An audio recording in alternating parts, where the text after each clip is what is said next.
ज़बूर 88।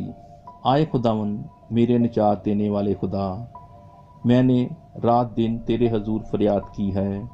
मेरी दुआ तेरे हजूर पहुँचे, मेरी फरियाद पर कान लगा, क्योंकि मेरा दिल दुखों से भरा है और मेरी जान पताल के नज़दीक पहुँच गई है।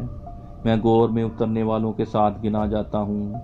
मैं उस शख्स की मानद हूँ जो बिल्कुल बेकस हो, गोया मकतूलों की मानद जो कब्र में पड़े हैं।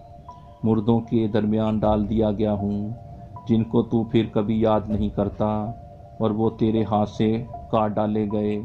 तूने मुझे गहराओं में, अंधेरी जगह में, पताल की तह में रखा है। मुझ पर तेरा कहर भारी है। तूने अपनी सब मौजों से मुझे दुख दिया है। तूने मेरे जान पहचानों को मुझसे दूर कर दिया। तूने मुझे उनके नज़दीक घनौना बना दिया। मैं बंद हूँ और निकल नहीं सकता। मेरी आँख दुख से धुंधला चली। आए खुदावन, मैंने हर रोज़ तुझसे दुआ की है। मैंने अपने हाथ तेरी तरफ फैलाए हैं। क्या तू मुर्दों को अजाइब दिखाएगा? क्या वो जो मर गए हैं उठकर तेरी तारीफ़ करेंगे? क्या तेरी शफ़क़त का चर्चा गौर में होगा, या तेरी वफ़ादारी का जहन्नम में? क्या तेरे अजाइब को अंधेरे में पहचानेंगे और तेरी सदाकत को फरामोशी की सरजमीन में?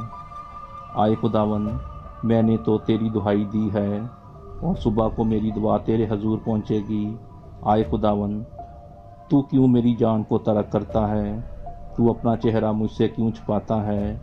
मैं लड़कपन ही से मुसीबत ज़दा और करीबुल मौत हूँ। मैं तेरे डर के मारे हवास बाख्ता हो गया। तेरा कहर शदीद मुझ पर आ पड़ा। तेरी दहशत ने मेरा काम तमाम कर दिया। उसने दिन भर सलाब की तरह मेरा हाथा किया। उसने मुझे बिल्कुल घेर लिया। तूने दोस्त वो अहबाब को मुझसे दूर किया और मेरे जान पहचानों को अंधेरे में डाल दिया। पाक कलाम के पढ़े और सुने जाने पर खुदावंद की ख़ास बरकत हो। आमीन।